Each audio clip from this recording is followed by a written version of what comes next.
Everything's changing. Hi, Natasha.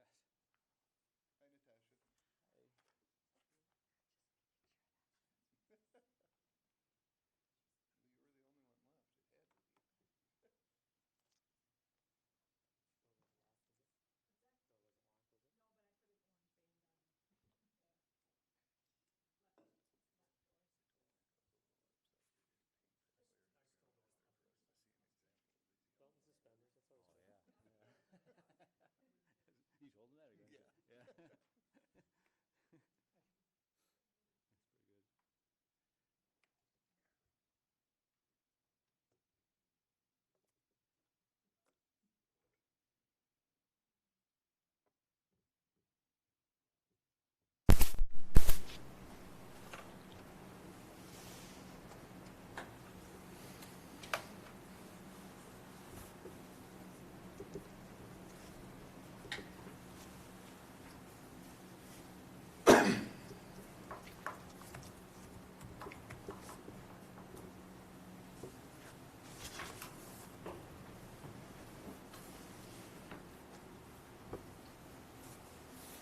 Thank you. Thanks.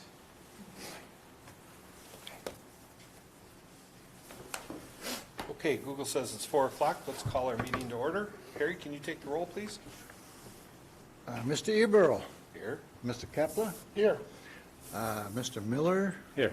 and Mr. Peschel, Mr. Riley, and Ms. Tompkins, and Mr. Borgman here, and I see utility staff. Thank you. Nick, was the meeting appropriately noticed? Yes, the meeting was noticed. The posting went up here at the office, along going out to City Hall and the library. And in addition, the meeting notice was sent to various media outlets. Thank you. Number 3, public comment period. At this time, the commission will recognize members of the public who wish to speak. Do we have any members of the public wishing to speak today? Seeing none. Number 4, commissioner and staff comments. Any comments from commissioners before we get going? Staff comments today. Yes, John's going to provide an update on Flushing. In late September, we finally got the average daily pumpage to be below 2 million gallons a day. For a while there, we were pushing 2.7, 2.5, and with 4 wells being down, we were reluctant to flush. I always had in the back of my mind that a big fire could happen, so we kind of kept things pretty tight. We were able to make system demand, but we had put flushing out for quite some time. That did end up in a rash of discolored water complaints over the course of the summer, but after we got below 2 million gallons a day, we started flushing. We started doing it at nights, so the guys were working from like 10 p.m. till about 4 a.m., flushing hard and then cleaning up the system before people got up. We're pretty much 95% through the system now.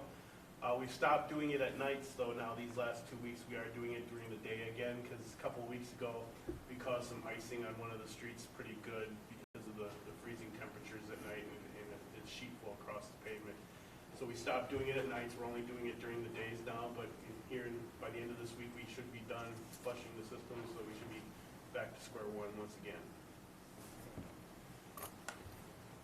Good, thanks. Just one? Yep, just one. Number 5, Public Service Commission water rate case for public fire protection. Yes, so this is a continuation of the discussion that we had at the last meeting. During the last meeting, you remember that you asked staff to prepare an analysis that looked at the square feet method. Joe, kudos to him for working his way through this request.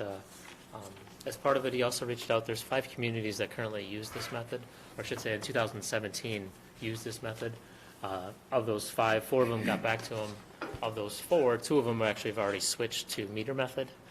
They've indicated that square foot method is just too labor intensive from an administrative perspective, and felt it was wise. One is switched already, and one is is going through the process of switching or planning to switch soon. So Joe has prepared as best as able the square foot method. Unfortunately, as we started getting into it, or Joe started getting into it, the data wasn't as easy to get and as accurate as we were hoping. Some of the issues that we found was that the city doesn't maintain manufacturing facilities. We actually had to go to the state to try to get some of that information. There are a number of residential properties whose data didn't come across for one reason or another, so we had to do some manual work there. And then also all of the tax exempt properties, the square footage values, we determined it through using Google Maps the best as we were able, but unfortunately it's not recorded anywhere for us to provide. And unfortunately, because of that, that there's some assumptions with that, and there's also, we didn't make any assumptions on the number of floors that a facility may have as well. So that speaks to some of the results. So what I gave you, put in front of you this evening was the first 2 pages are the same as last time. I just provided them since I still had them. So we have the consumption-based, which still has that one outlier, if you will, on the far right. The second one is the meter-based method, which I indicated last time is the one that a majority of utilities have switched to. Obviously, you can see one of the challenges we would face is that it would drive some of the residential properties up to, this chart is showing the change from where they're paying currently. So you can see that $4, $5, $6 more per month can be somewhat of an impact to a residential property if we went to a meter-based process. And then the third one is the assessed value, which again is the same as last time, except for we did tweak this. The city was able to provide us, last month when we provided this to you, we used the average of increases to residential properties, and we were able to request and receive a little bit more granular look at that request on the residential properties. Actually, what we were told was that the residential properties with lower values actually increased more than those with higher values. And the reason behind that is obviously with the market, there's more properties at a lower value, more turnover, so more ability for the assessor to make changes. So what it did was it kind of squeezed that those couple of yellow bars a little bit. But you can definitely see how the residential is going up $1, $2, or $3 per month compared to the non-residential, which are generally, the yellows are the residential for the most part in that light brown color, whereas the grays and blues and blacks are more the commercial and industrial customers where they would generally see a slight decrease. And then finally, the last document or last page is the square foot based that Joe put together. Here you can see the residential is the yellow and the non-residential is blue. I think, as you can tell, residential properties are seeing somewhat more of a decrease. Unfortunately, that's being bared by the commercial properties and the industrial properties, at least in the initial analysis. And again, there is some margin of error just given the way we were able to get the data together. So when we went into this, the original hope was that, as a body, you guys would look at this and say, yeah, we're doing the right method, or we want to look at something different. As you can see from the results, there are a lot of assumptions. There's a lot of information here. We had some conversations with the Public Service Commission and asked, instead of us coming out of the gates with a method, could we come and provide you the information for 3 or 4 methods, and then you provide us what the results would be if we enacted those. So we would have actual results. And then we could bring that back to the body in, let's say, 6 months or so, and then you could make the actual determination on which method you wanted to use. That would give us some time to go and firm up the square footage-based method to try to remove some of those inaccuracies. There would be some labor in order to get all the information to the Public Service Commission, but then you'd have the results that would be reflective of actually what would be implemented. Keep in mind what we have in front of you is what's based on what today's current cost is, not what's been incorporated into the next rate case, which that'll be what will happen through that process next year. So a lot of information. Discussion. Can you remind me, what are we using right now? We are currently using the assessed value, which the challenge obviously is, we talked about last time, is at the end, you're balancing the administrative burden, but then what the charge is really meant for, what's it covering?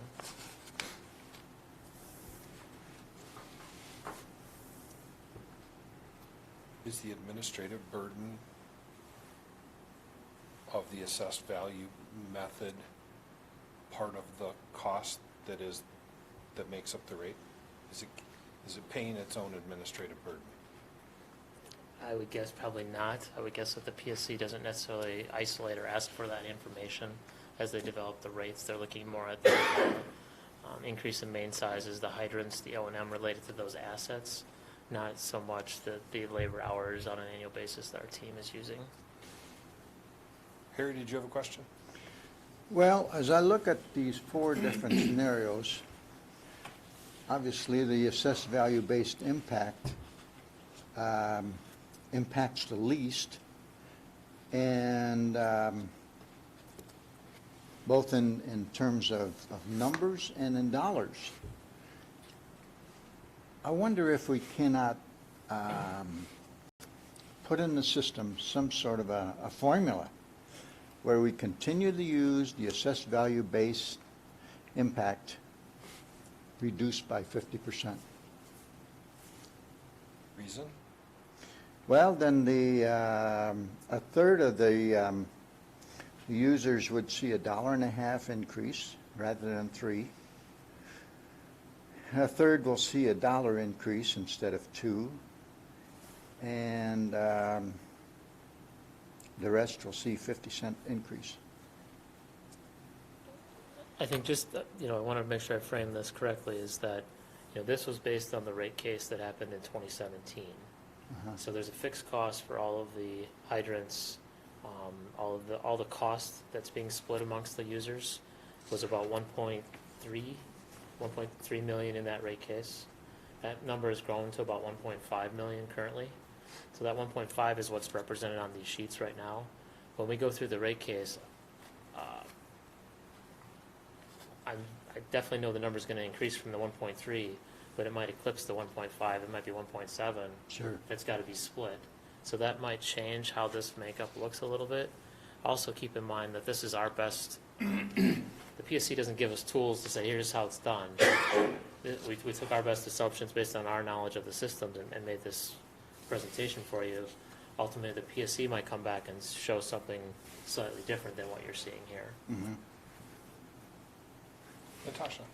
Is the administrative burden for the square footage calculation, is that more upfront to get all of the buildings in Marshfield square footage, and once you have it, if they add to their building, you would have it by permits and things like that? Yeah, we haven't necessarily, yes, in general, yes. I think the upfront burden is the greatest, determining those properties that we don't have information for, like churches and the hospitals and clinics and stuff, cities, facilities, schools, those going through and somehow figuring out what their square footage is through some means will be the biggest challenge on the front end. And then, the back end is the administration is just figuring out a way to get in the pipeline so that if there's updates, changes to a facility, that we can get that update and then obviously make sure the billing is accurate based on that. Can I just tack on to that? The two cities that decided not to go with this, what did they say their administrative burden was? There were several comments that they made. One was kind of updates were made, and sure that they stand on top of it, that permits were probably good. Also, they were getting arguments from, I think, from their customers where they were taking into account certain structures within the property.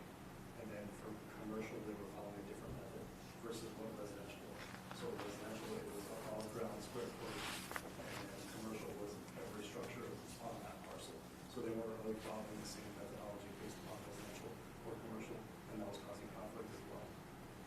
And I think in this analysis, you used living square footage. Living square footage, so it's anything above the way that was explained by the assessor, the city assessor, anything above ground square footage, and then same with commercial.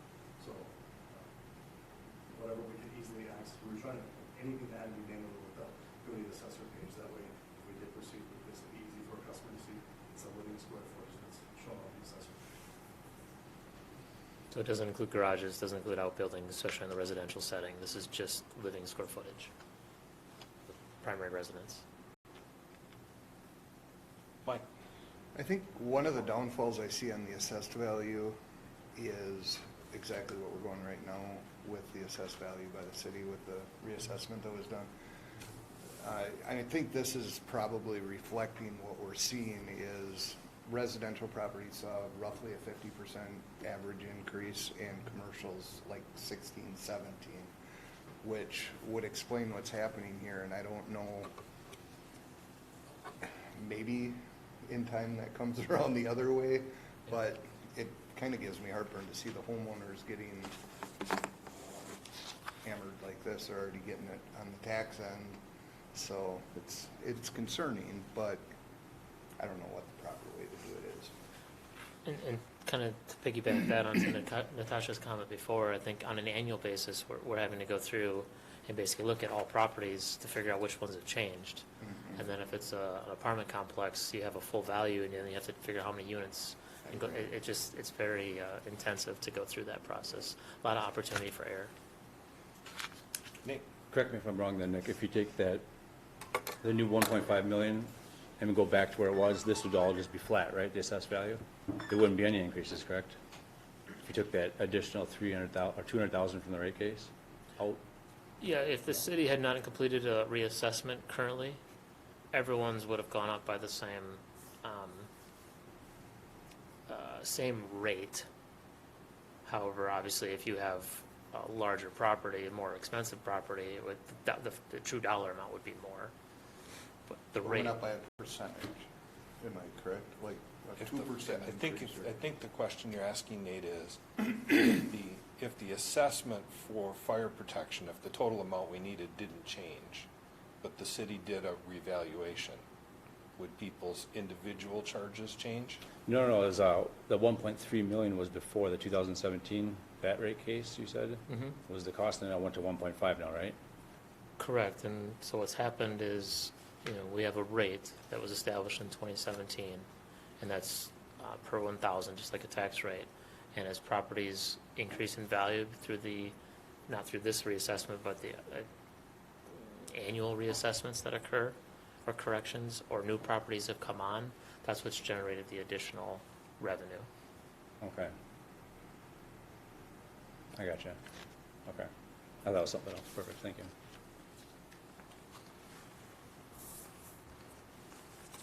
Under the square foot based model, it's purely square footage. The type of construction doesn't matter, so correct me if I'm wrong. So a wood-based structure, which clearly has a higher risk of fire, would be paying the same amount as a steel or concrete structure of the same square footage.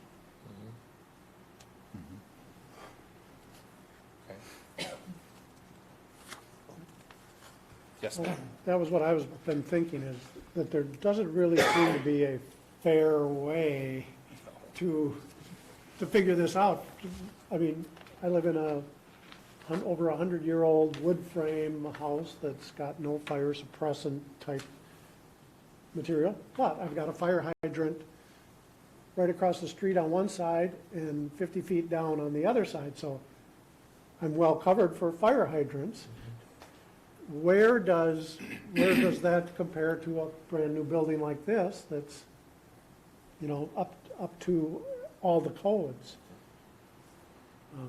I just don't see how we can fairly work this out. I'd like it to find a way that all are done equally, I guess.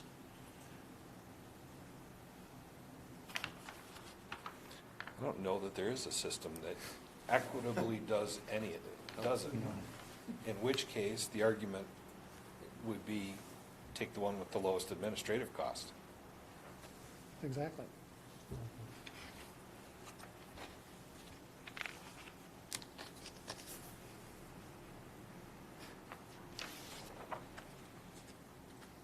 Keep discussing, make a decision, follow Nick's suggestion to punt to the PSC for their thoughts. Question? Nate? Yeah. Keep discussing. So if the assessed value one was just based on the total cost our total cost to have the fire protection divided by the assessed values, there's a fixed cost for the meter then? So our total costs are divided by the costs you made up for the fixed meters. So each meter size has a set charge? Yeah, the meter size, if I remember right, we based it on Wisconsin Rapids, which had an incline, or was it the other way around? That's similar to the total dollar amount brought in at each size correctly, divided by how many meters there are within that size. So just for easy numbers, you would say it was 100,000, and then there's 5 meters, it'd be 20,000.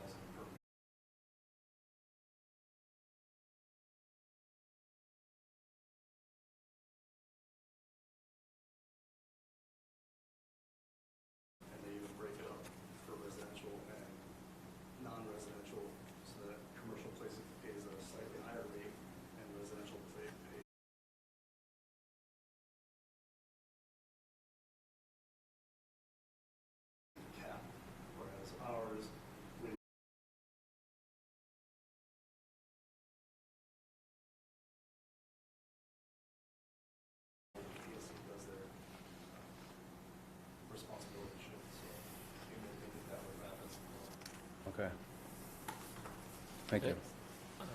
So increasing, meter size gets bigger, the rate increases by.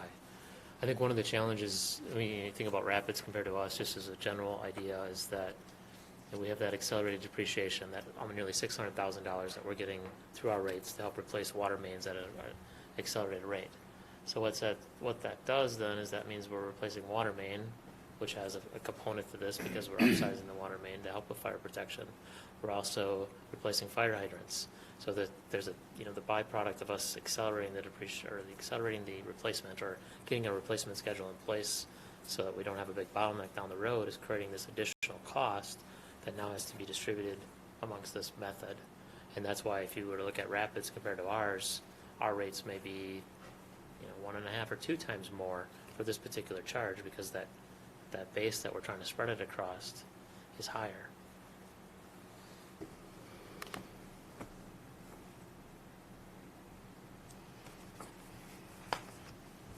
So the meter base was the lower one for administrative costs then? Yeah. We could probably implement that tomorrow if we needed to. Is there a way to equalize somehow the higher end ones and the lower end ones, so it kind of equals out more?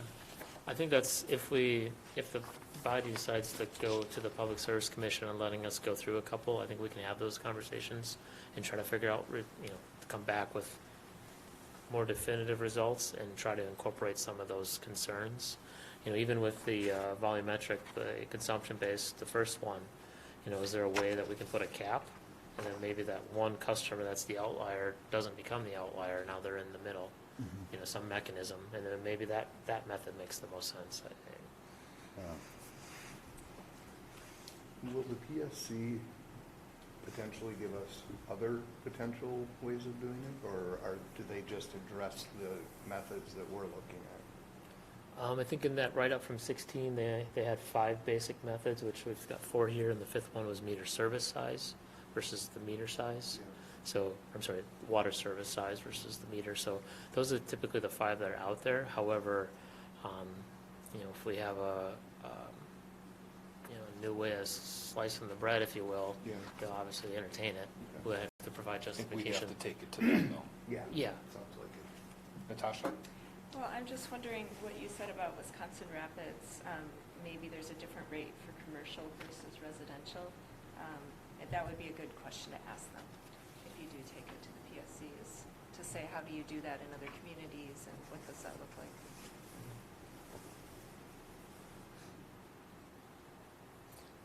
Paul?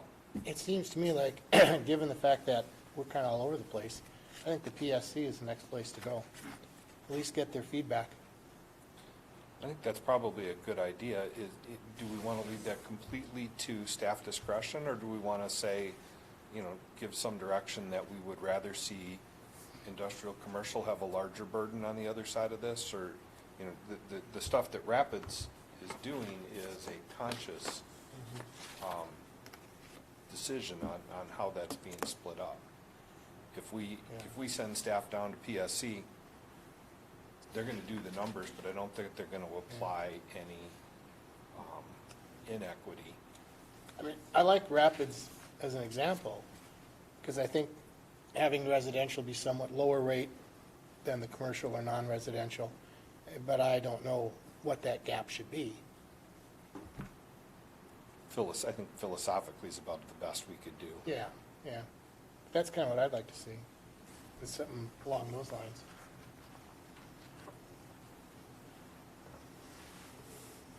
Other thoughts? I think from our perspective, that makes sense. I think of the methods that we have presented, is there any method, specifically the square foot or the assessed, that you would say for sure we will not use that method going forward? That would help with staff and our time to prepare the information, or do you feel like that's one that still needs to be entertained or at least looked at in greater detail? Natasha? I would say assessed value should probably be lowest. That's my opinion. I think you said it's an administrative burden, plus I don't know, I just don't think it's as helpful. I still like square footage in the sense that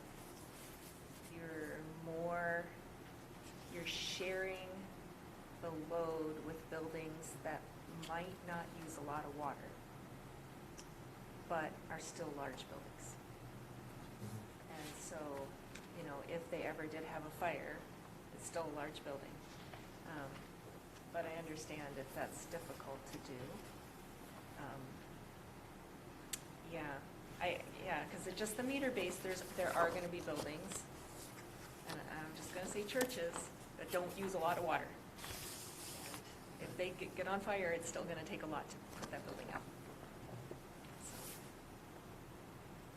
Meter-based would take care of that, correct? No, I don't think so. If a church had a meter I think- versus consumption-based where it would maybe not necessarily be paying a share or full fair share for its size. In a general sense, yeah, you would think from a consumption that a church being limited use would have a lower rate. However, it depends on what size that meter is. They may have sized it for a small use. Well, they may have the same size as a residential property, or they might have a 2 or a 4-inch, because they might be getting to the point where they need, I know, John, did that expansion on the north end, did that have sprinklers? That Northridge Church? I believe so, yeah. So they have sprinklers, so that's a whole nother dynamic, you know? Yeah. But You they just sprinklers, had to they're add a paying rabbit hole. a different public fire protection. Right, That's they have a specific rate for those people already. right. For sprinklered properties? Yes, yes. Okay, so those are taken out. Okay, good. You just closed the rabbit hole he opened. So until this issue is resolved, we're right now still on assessed value based, and that will not change until we load in the new assessed values, correct? Correct. Or are they going to automatically move to our system? We have paused that So, process. yeah, so so we can- nothing's going to happen for the next 6 months until we resolve this. Correct. Okay. Is there anybody else who, besides Natasha, who had a system they thought we should not consider?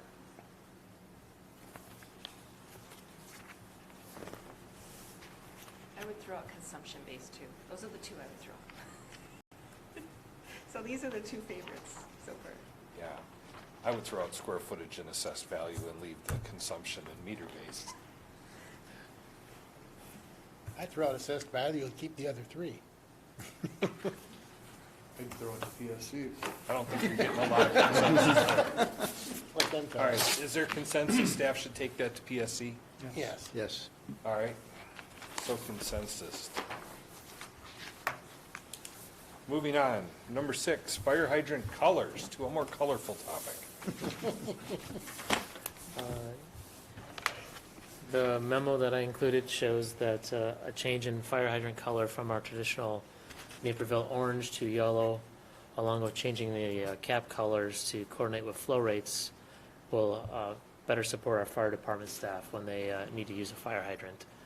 This change, will make the appearance will look different, having a yellow body with potential blue caps, a little bit more colorful, if you will. But this is something the fire department had came to us with, and it's something we think we can take on and move forward with. Ultimately, there's minimal impact. It'll take about 10 years. As you know, we have about 1,000 hydrants, and we try to repaint about 100 of them a year. So as we go through and repaint them, that would be we'll use the new coloring scheme. One of the benefits is yellow is a color hydrant that's actually stocked by suppliers, whereas we had to order the orange. And it should make them a little bit more visible to drivers, and maybe that would reduce on some of any hits or anything like that.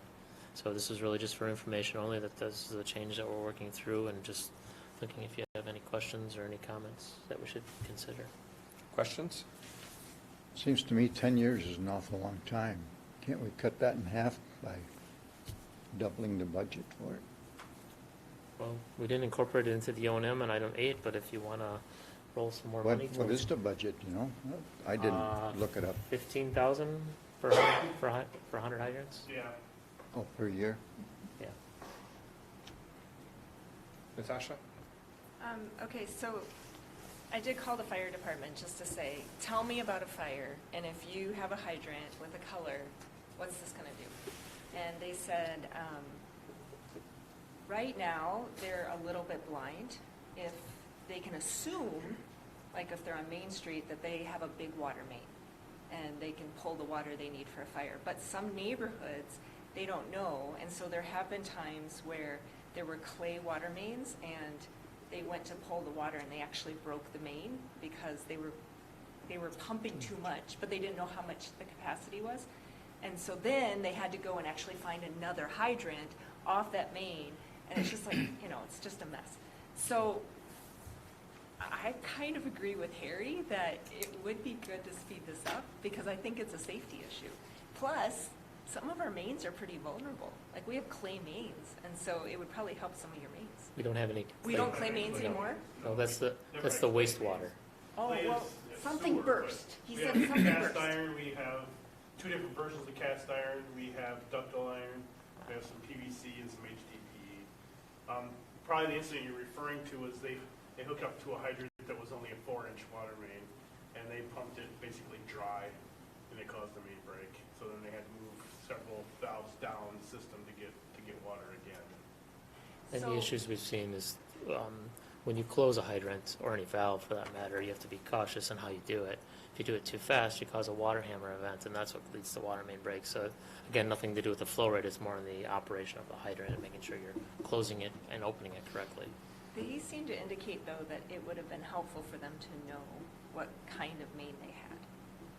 So, and they also said this was a national standard to have these colored caps. So I think that's also a good thing. Does the fire department have access to the GIS for that kind of stuff?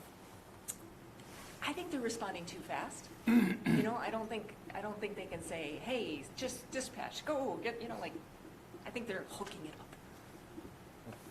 One challenge with accelerating the process is just like anything, you create a bottleneck now, right? If we did them all next year, well, then what's going to happen 10 years from now? We're going to have to find another lump of cash to be able to do the next maintenance cycle, the next maintenance cycle. So that's something to be conscious of as we try to levelize costs year to year so that we don't get rate shock to our ratepayers, I should say. Nick, were you going to raise your hand? No, I was just thinking. It hasn't come to a formal thought yet. Very good. All right, so that's information only unless somebody's making a motion about something. Okay, Well, I'm going to move. We can vote. We can see what the vote is. Have a little fun. I move that we should accelerate this, but understanding that we don't want bottlenecks and we don't want to have too much to replace. So I think we should accelerate this by 150 meters a year. Hydrants? From 100 to 150? 150, instead of 100, move it up to 150 hydrants a year, so that this is done sooner than 10 years. 7 years, right? Yeah, 7 years. 7.5 years. We have a motion? I'll second that. We have a second. Any discussion? So Nick, the problem with that would be, how do you get out of repainting every 7 years now? Are you going to be perpetually changing that to 7 years? It's not just a one-time thing, right? The 10 years is somewhat of a, it's maintenance, right? And it's subject to the weather conditions, salting, there's just a number of factors. So could 7 years be okay? Possibly, but then there could be where we could go 15 years. So I think any schedule is going to be something we'll just have to modify into our process and try to incorporate the desires of the body as it relates to moving this in. I don't know. Could we replace caps? Because caps is the caps are the part that distinguish to the firefighters the flow rate. So We possibly could accelerate cap colors with one exception. Right now, our hydrants being orange, they obviously have orange caps. So if you see an orange fire hydrant with orange caps, it could be 599 gallons per minute, or it could not be. So that would be the one exception where the fire department still wouldn't know until we changed that body color. But the rest of them, we could put caps on probably faster and not have the whole hydrant painted in just caps. We probably could move it along quicker that way. So we have an orange body with a gap color. But to your point, I don't, how many orange on orange will we have? Well, I'd have to run our water model to figure Yeah. that out. Yeah. We have a motion and second. All in favor of changing the schedule to 150 instead of 100 per year? Aye. Aye. Aye. Aye. Opposed? Nay? 4-3, that passes. You guys can figure out the new schedule. Just to keep in mind, as we move to item 8, you'll have to. You have to make the motion for the funding. Yeah, if there is a desire to move forward with the budget as presented, besides that piece. All right, number 7, commissioner orientation. Yes, so we sent out after the last meeting a doodle poll, to each of you to figure out dates in November and December that might work for orientation. Unfortunately, we weren't able to find dates that worked for the body, so bringing it back to the body to determine if you want us to look into 24 or if there's another way that you'd like to attack orientation. I think we're really lucky that all 3 of you have been through the base orientation because of the fact that you are or were council members. So, I mean, this would be a whole different thing if it was somebody fresh off the street with no orientation at all. Well, it would be great to do it. Just add a little bit to each meeting.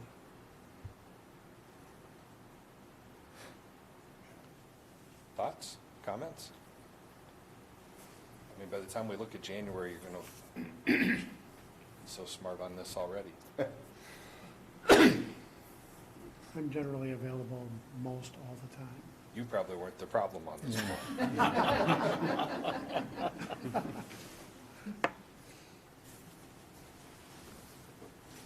I don't think I got a doodle poll. Is that like an email? I don't think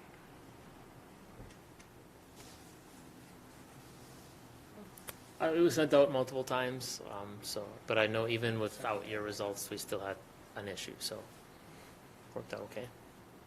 In the absence of that, I don't think we have any other choice but to do it during meetings. Yeah. So, heads up, unless somebody has a bright idea. Number 8, second review of operations and maintenance budget. Review. All right, so, Second First review was last week. the first page after the memo will show you a summary of changes that were made since the last meeting. A couple changes on there. And then we did also add, it's page 27 of the PDF or page 25 of the actual budget, the summary of cash flow, or the cash flow summary, I guess, which kind of shows a breakdown of the inflows, outflows, and the pie chart for electric and water.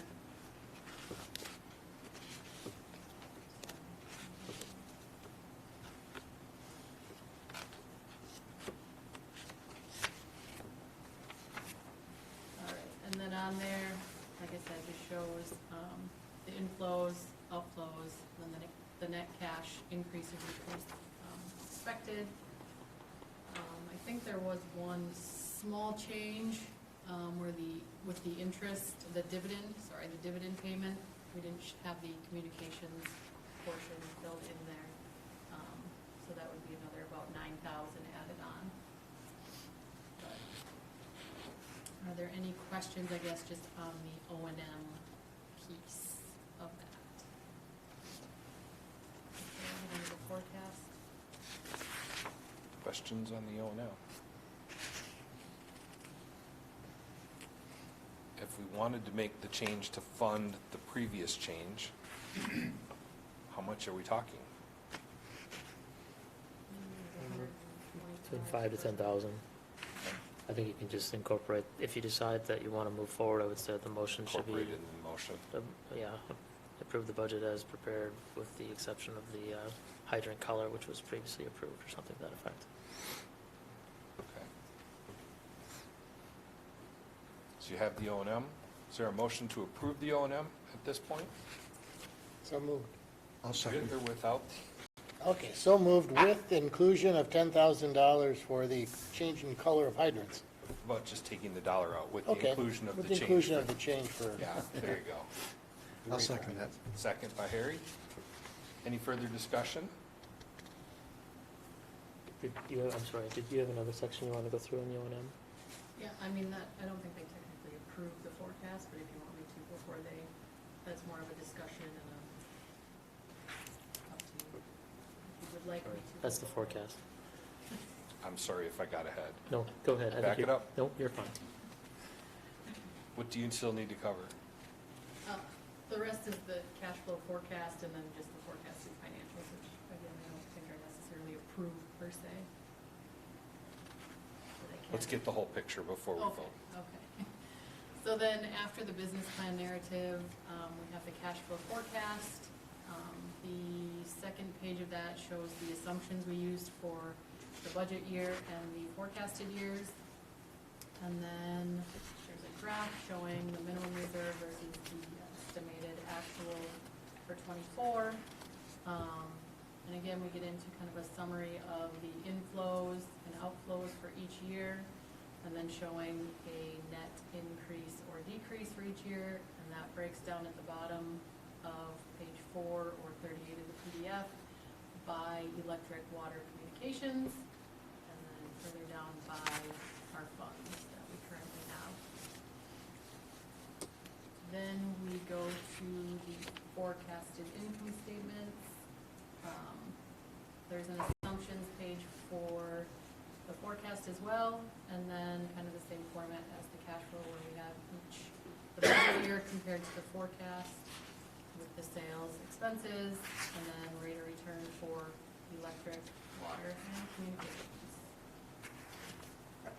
Any questions?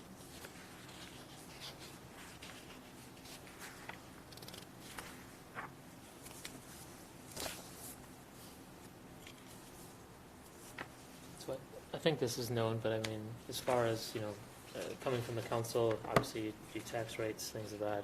Here with a budget, there's no rate. There's no rate change. Rate changes all go to the Public Service Commission. So you're approving a budget as it sits, just make sure that we understand how it's slightly different. So there's no rate change with the budget that's being presented for approval.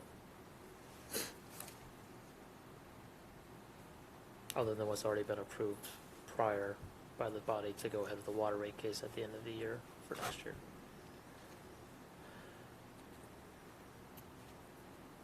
Any further discussion?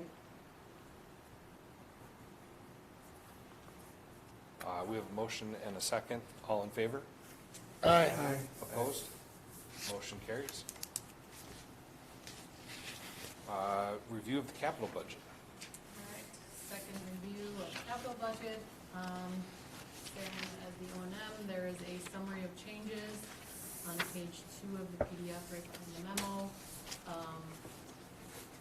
The main change was updating costs for additional information we learned since the last meeting, and then a change to one of the projects, the main replacement projects. And other than that, everything pretty much the same. Any questions? That was a big main replacement project to take out. Was that Not our fault. in conjunction with the city changing their plan? Yes. Okay.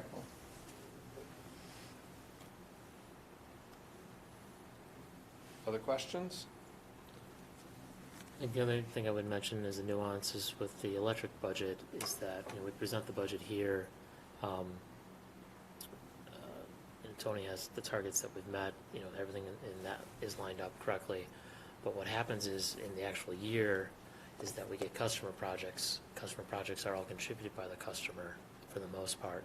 So then that becomes contributed capital and hits our books a little bit differently. So it helps, usually helps the budget actually coming in less.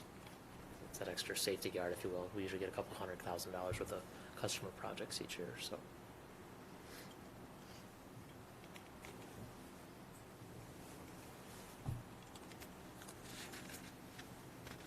Did you have anything else on that? No?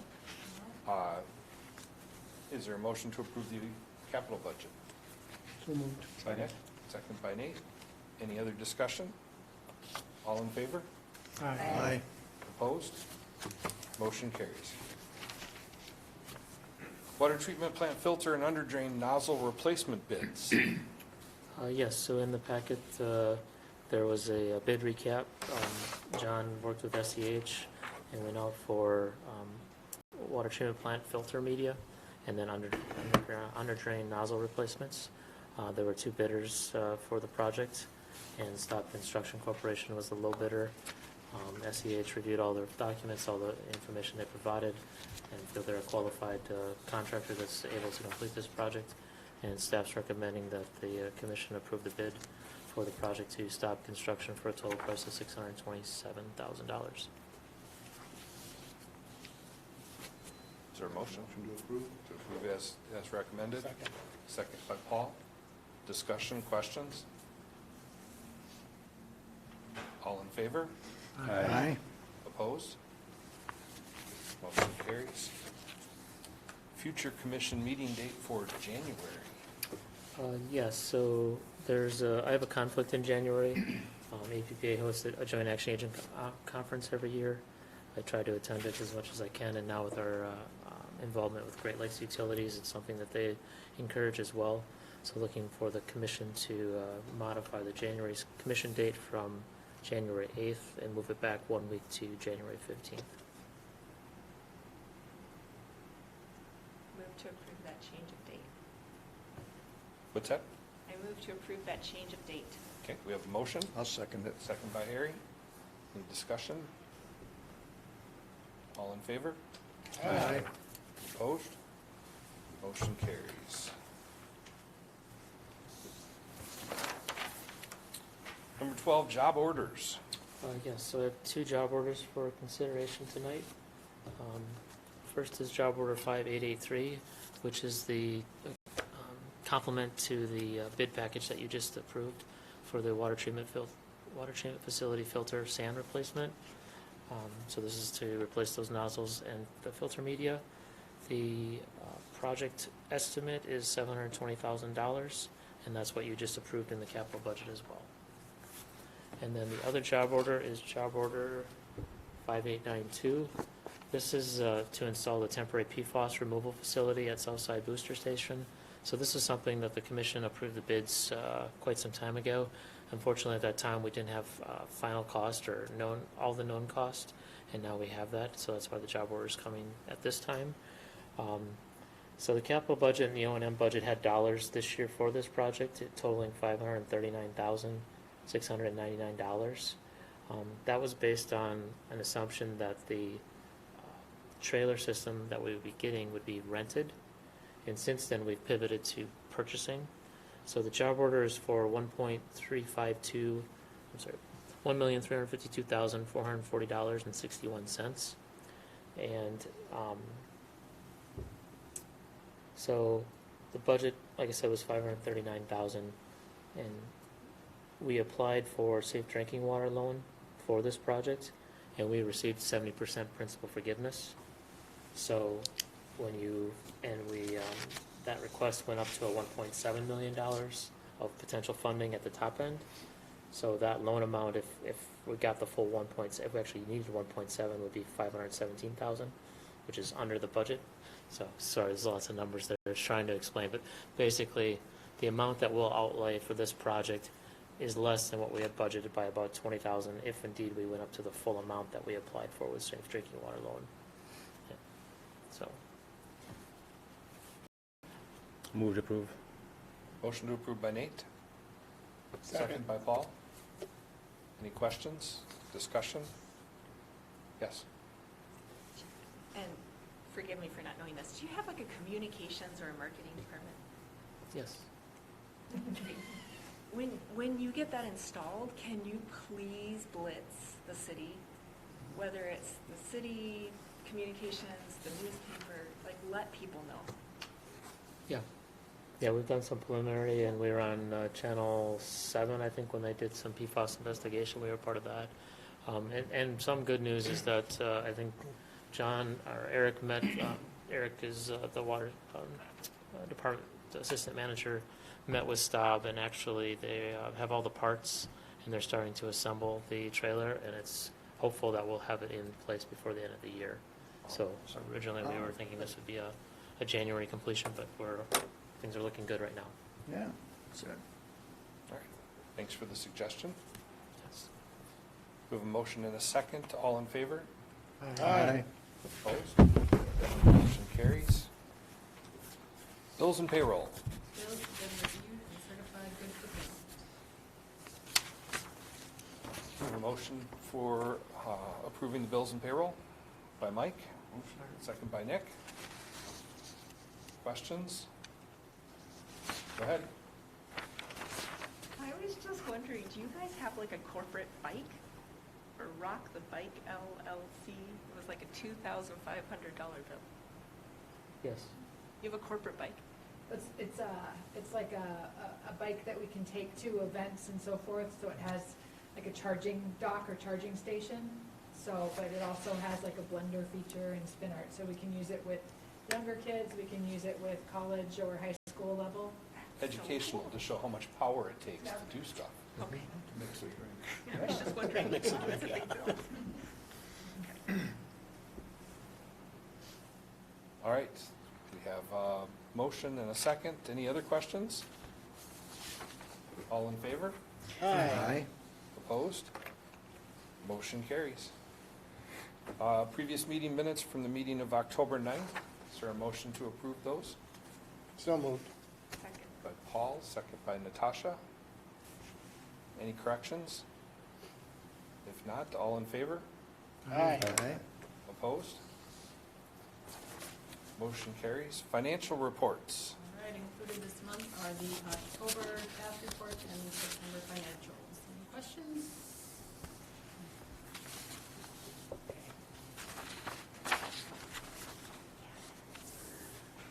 Seeing no questions, move on to number 16, approval to go into closed session per Wisconsin State Statute 19.851C, considering employment, promotion, compensation, or performance evaluation data of any public employee over which the governmental body has jurisdiction or exercises responsibility, to discuss personnel update, and closed session per Wisconsin State Statute 19.85G, conferring with legal counsel for the governmental body who's rendering oral or written advice concerning strategy, to be updated by the body with respect to litigation in which it is or is likely to become involved, to discuss PFAS class action lawsuits. Is there a motion to go into closed sessions? So moved.